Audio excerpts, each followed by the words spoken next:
Hello everyone, welcome back to my channel অন্নপূর্ণার হেসেল। আজ আপনাদের করে দেখাবো আপ্পে। তার জন্য যা প্রয়োজন আমি সব কিছু এখানে ভালো করে গুছিয়ে নিয়েছি। এবার আমি ব্যাটারটা তৈরি করে নেব। এই টিফিনটা খুব সহজে চটজলদি তৈরি হয়ে যায় আর ভীষণ হেলদিও। এখানে আমি 1 কাপ সুজি নিয়ে নিয়েছি, দিচ্ছি কুচিয়ে রাখা গাজর,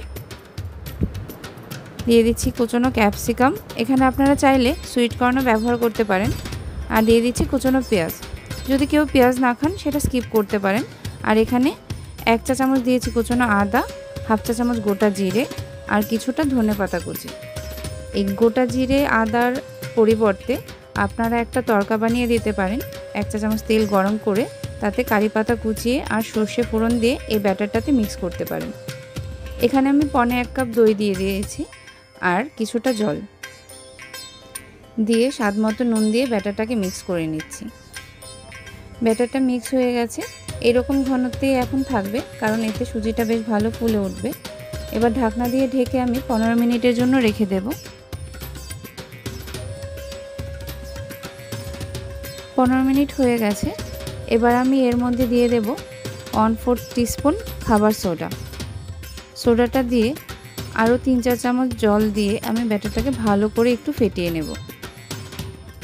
মিনিট 2 একটু ভালো করে ফেটিয়ে নেব, তাহলে দেখতে পারবেন ব্যাটারটা কেমন ফ্লাফি হয়ে উঠেছে। এখানে আপ্পে প্যানটা আমি গরম করে নিয়েছি, খুব সামান্য তেলে এটা ভাজা হয়ে যায়। অল্প অল্প তেল দিয়ে দিয়েছি আর কিছু সাদা তিল এখানে আমি ব্যবহার করেছি, এটা চাইলে স্কিপ করতে পারেন। এবার আমি তৈরি করে রাখা ব্যাটারটা দিয়ে দিচ্ছি আর এখানে গ্যাসের ফ্লেমটা আমি লোতে রেখেছি।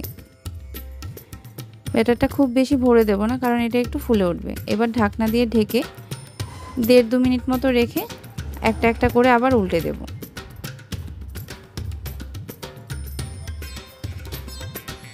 আপ্পেগুলোর এক সাইড এরকম হয়ে আসে, উল্টে দিয়ে আরেক সাইড একটু লাল লাল করে নিতে হবে। এখন আর কোনো তেল দেওয়ার প্রয়োজন নেই। গ্যাসের ফ্লেমটা লো টু মিডিয়ামেই থাকবে।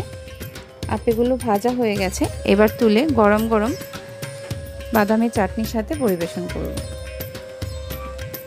Thanks for watching.